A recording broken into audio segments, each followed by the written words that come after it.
Good afternoon, ladies and gentlemen. My name is Luke Lang. I am one of the co-founders of Crowdcube. And at Crowdcube, I have had the privilege to witness and to some extent fuel a change in the relationship between companies and their customers. Customer expectations are changing, and businesses today need to be alive to this if they are to stand out in an increasingly cluttered and competitive world. But let me start a little bit more about this shift I'm seeing from more to meaningful.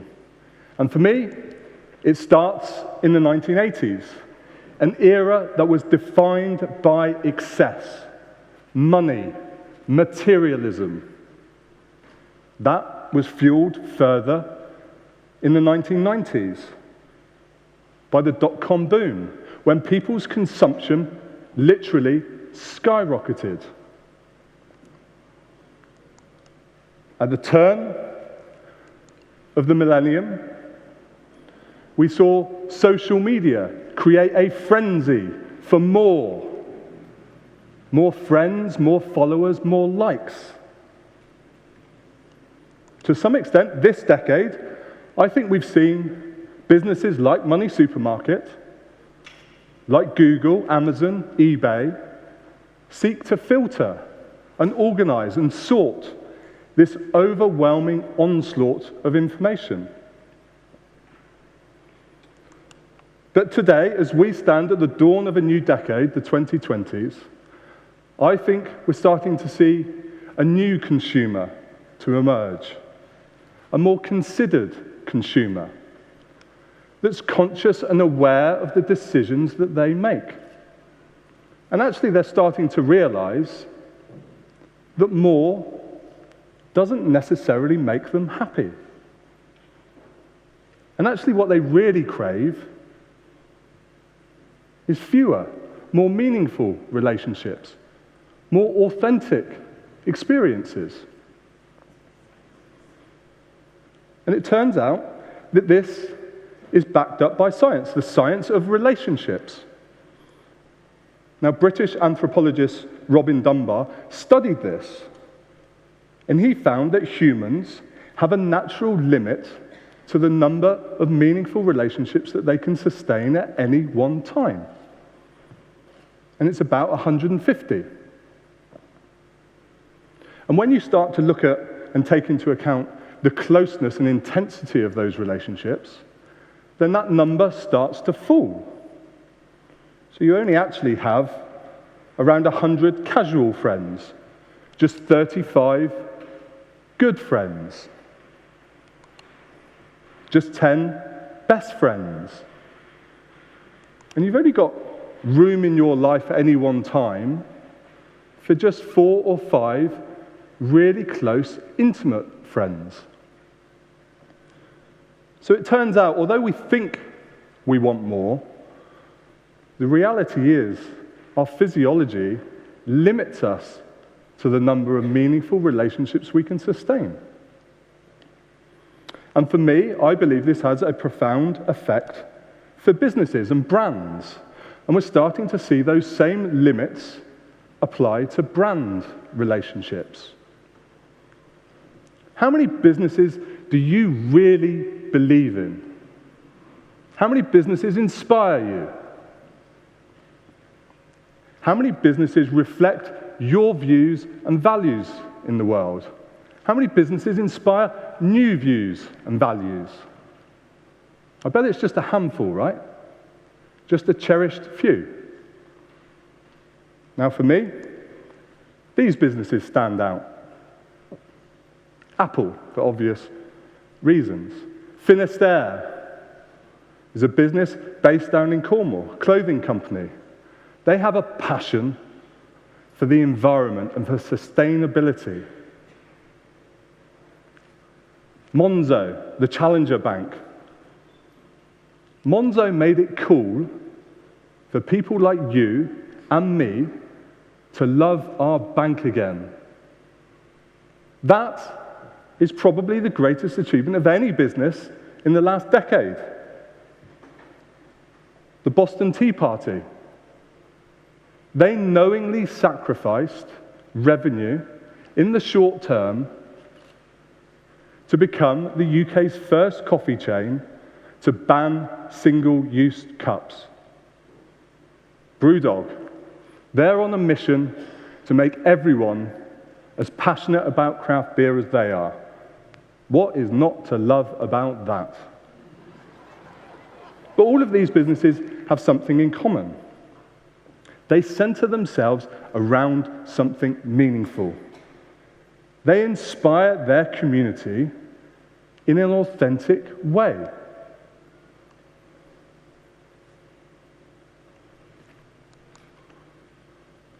Now, the best businesses instinctively understand this. They know that they need to start with why. And as Simon Sinek put it in his famous TED Talk and book, it's not what you do that matters, it's why you do it that really counts. Now, for me and Crowdcube, the why was very, very simple. We had a clear purpose from day one. We wanted to fuel the next generation of businesses so that they could go on and leave their mark on the world, make a difference. And we had a real passion for entrepreneurs and entrepreneurship. We loved that grit, that tenacity, that determination, that vision, that urge to challenge the status quo with new ideas and new thinking, disrupt markets. That's what inspired Darren and I when we started Crowdcube, and it's what drives us today. Starting with why is the cornerstone of what I call the belief economy.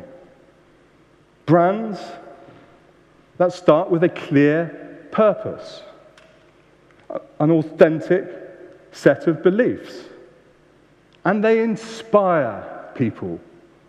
They make people believe. They don't see customers, they see communities, collaborators, co-creators. And this brings me on to my second shift that I've seen over the last decade. The shift from people not just wanting to buy from a business, but wanting to buy into it, wanting to belong, wanting to have a sense of ownership, wanting to be part of that story, wanting to be involved. Now, this has profound effects on the ownership of businesses. Now, for me, every founder should first and foremost see their business as a community. And it's a community of people. And it starts with the founders. Those people with an idea, with a vision, hopefully buoyed by success. They'll inspire their friends and families to invest in them. Maybe emotionally, maybe financially.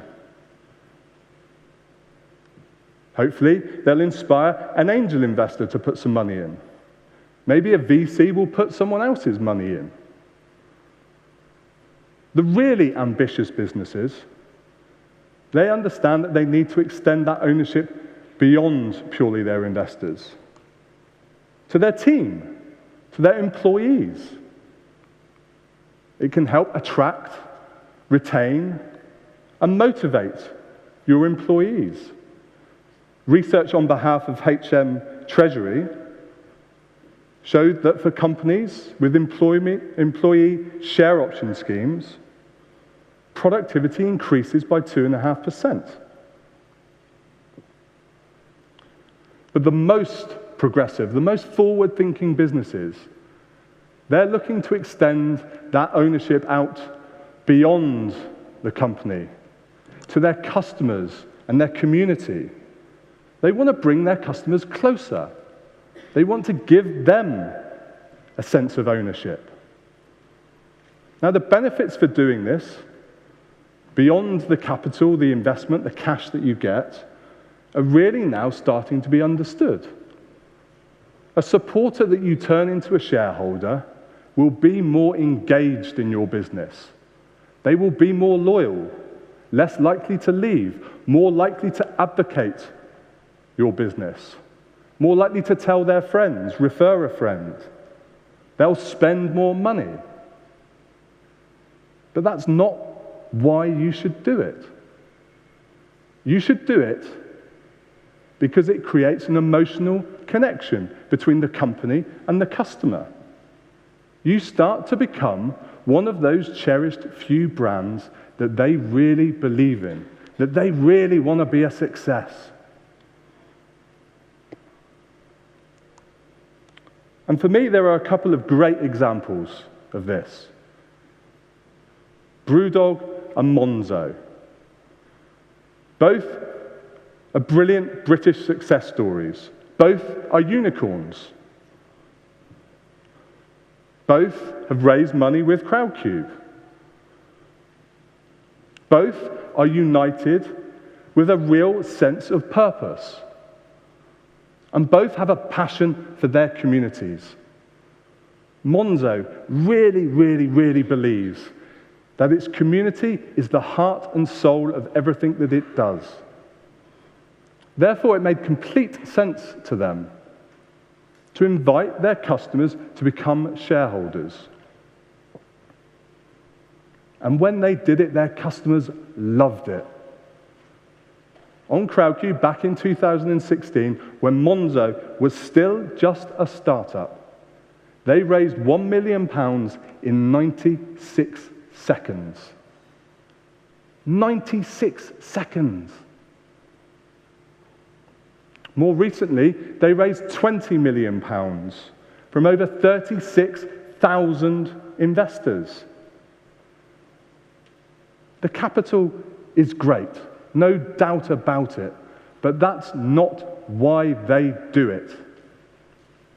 They do it because they understand the power of bringing their customers closer, giving them a sense of ownership of the company's future. Brewdog. They didn't start with a business plan. They started with a mission to make other people as passionate about craft beer as they are. So it made complete sense to them to invite their hardcore fans, those people that were as passionate as they are about their cause, about their mission, on this journey with them, to let them own a slice of Brewdog. And when they did it, boy, did they do it. They made it part of their identity, part of their brand, part of their culture. They called it something, equity for punks. They put the fun into funding. They don't call their investors shareholders. They call them punks, equity punks. Which brings me neatly round to the 80s. And is my cue to sum up. Now, I think Jeff Bezos of Amazon put it brilliantly when he said, "We see our customers as invited guests to a party, and we are the hosts." Now, as we stand at this dawn of a new decade, whether you're a startup or a scale-up, a challenger bank or a brewer, a foodie or a techie, the game has changed. And you need to figure out what you're going to do to stand out. Whether you do that through shared purpose, through product innovation, through fostering a tribe or a community, whether you choose to turn your supporters into shareholders with Crowdcube. Or maybe you take Jeff's advice literally and you throw a party. The background image on this is not a rock concert. It is Brewdog's AGM. Every year, they invite their 100,000 shareholders, punks, to Aberdeen for for an AGM or party. These people do not look like your average shareholder. They do not look like the people that invest in the FTSE 100, because they're not. They are different. They really believe in the company that they've invested in. They are passionate about its products and services. They really, really want it to be a success. And that is why, as we stand at the dawn of a new decade, I believe that people like this and the companies that they back, they are the future. Thank you very much.